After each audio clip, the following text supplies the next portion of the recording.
ちは。語り部マイナーゲーム紹介チャンネルへようこそ。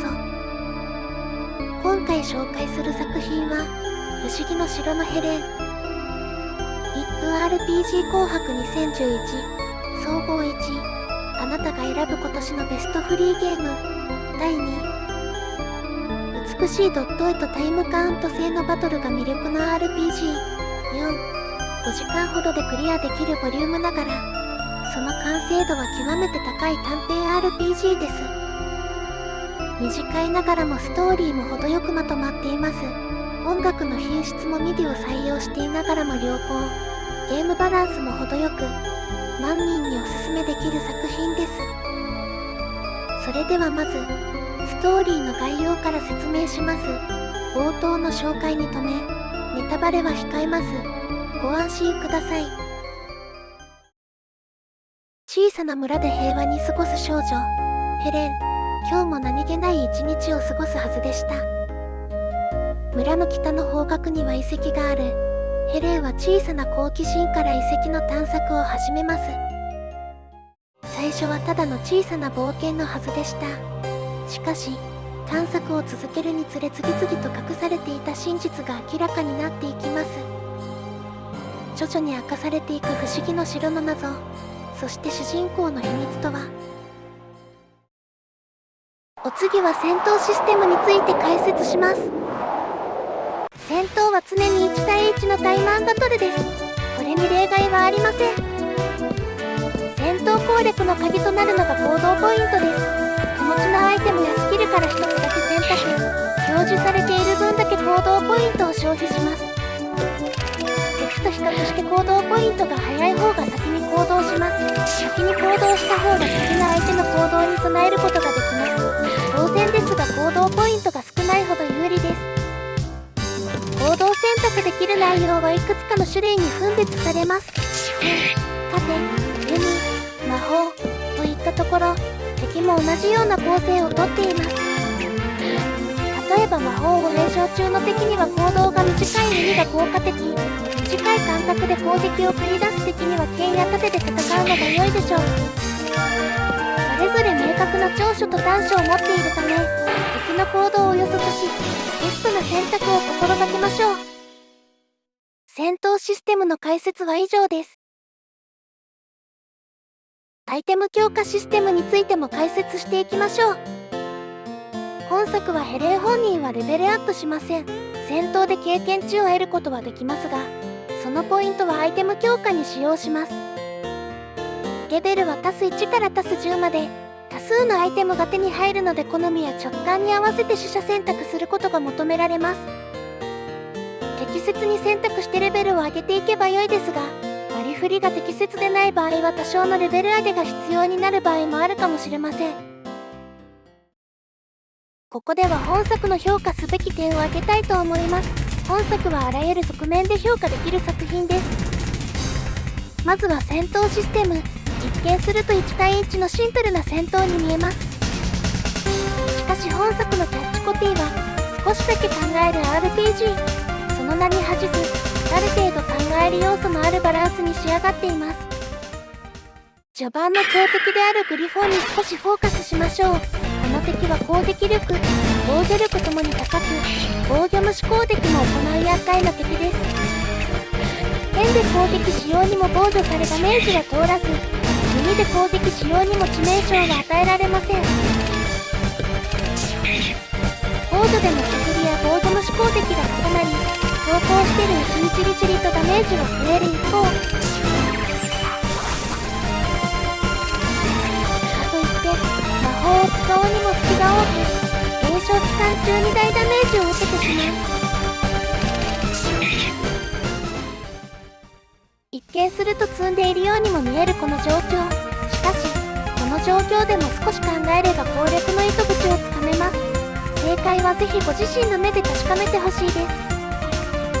さて、ここまでご覧になった方は感じたかもしれませんが、本作にはランダム要素が皆無と言っている作品です。 RPG には当然のようにランダム要素が存在します。命中率、回避率、ダメージ乱数、ステータス異常率、さらには敵の行動思考と上げてみると非常に多い。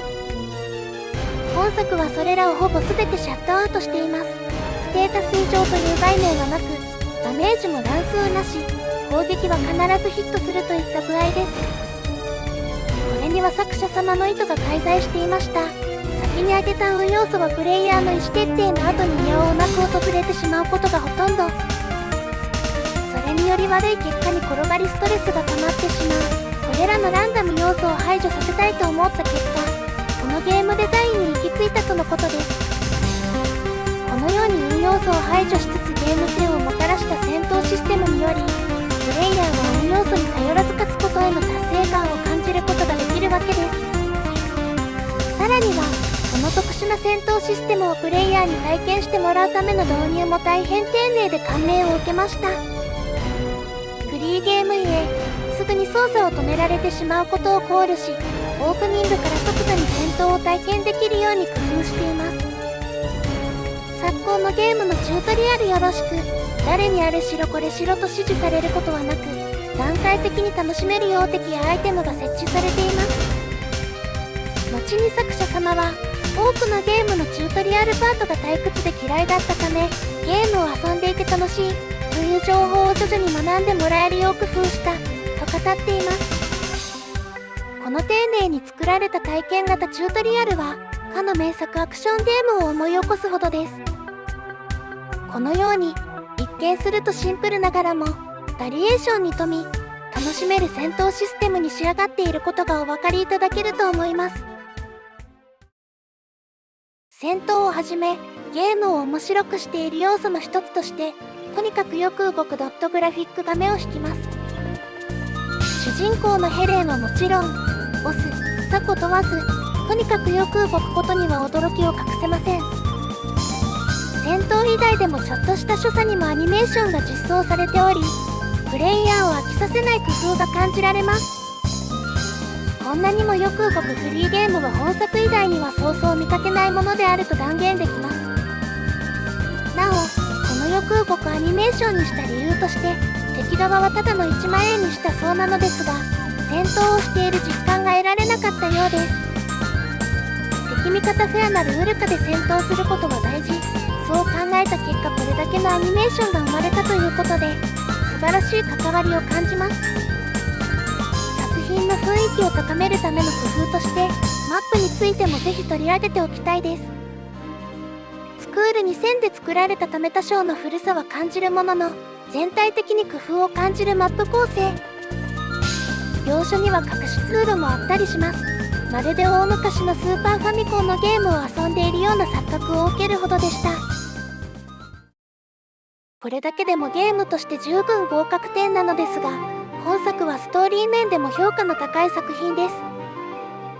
本作のプレイ時間は5時間程度と短編ものであり、これは RPG としてはあまり長い方ではありません。これだけゲーム性光る作品でありながらも、プレイヤーの記憶に残る短いながらも綺麗にまとまった盛り上がりのあるストーリーに仕上がっています。たった5時間でこれだけの満足感を与えてくれる作品は本作以外にはなかなか思いつきませんね。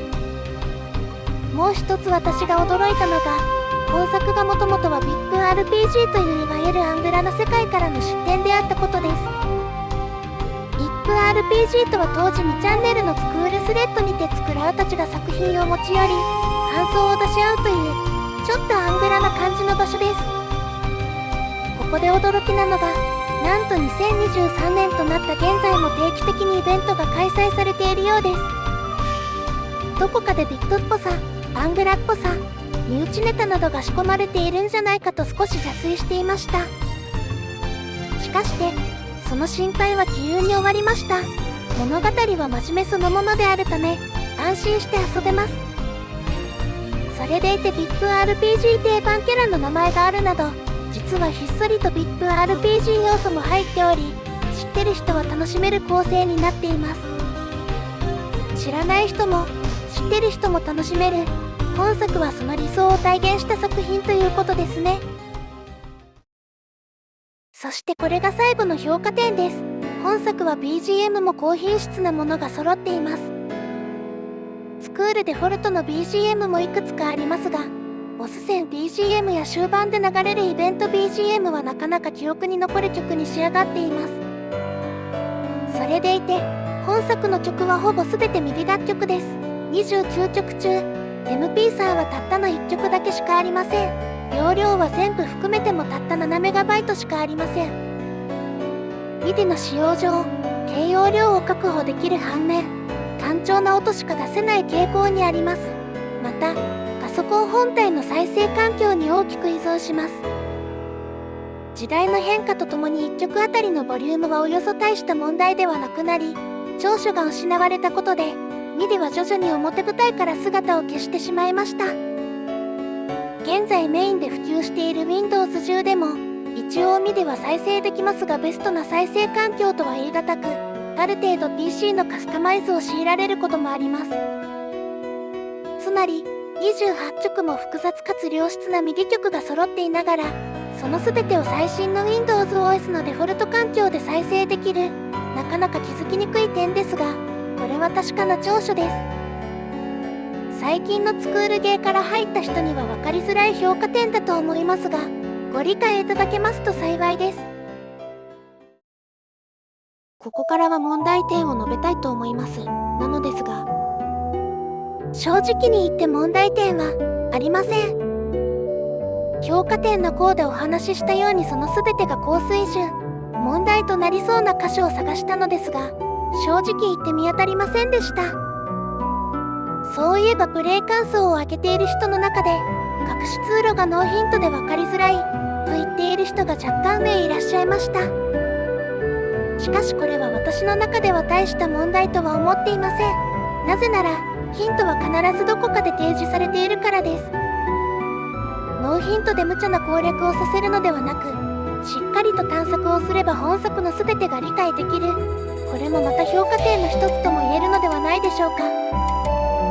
重箱の隅をつつくような指摘をするとすれば、本作が短編 RPG ということでしょうか。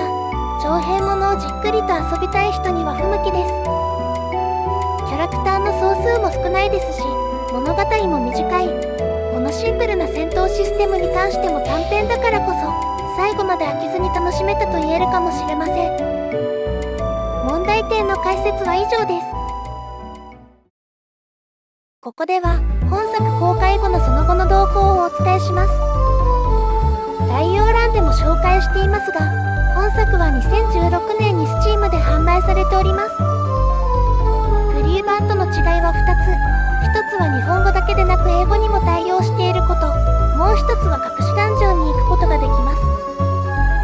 もしも隠し要素含め遊びたいとか、お布施したい人は Steam 版を、お金をかけたくないとか隠し要素まで遊ぶつもりのない人はフリー版を選ぶと良いでしょう。また、もし海外の視聴者様がいらっしゃいましたら、ぜひこれを機に遊んでみてはいかがでしょうか。総評に入ります。不思議の城のヘレンは短いプレイ時間の中で、全てが高水準にまとまった RPG です。シンプルだけど奥深い戦闘システム、短いながらもまとまった盛り上がりあるストーリー、とにかくよく動くドットアニメーション、特にシステム面ではレベルアップにパーティー編成、装備カスタマイズとやることが多い昨今の RPG と比較し、全く異なるアプローチを取った斬新な作品です。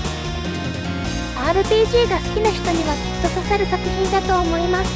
個人的にも一押しの作品ですので、ぜひプレイしてみてください。お疲れ様でした。本動画の紹介は以上です。興味を持ちましたら高評価とチャンネル登録をお願いします。ご視聴いただきありがとうございました。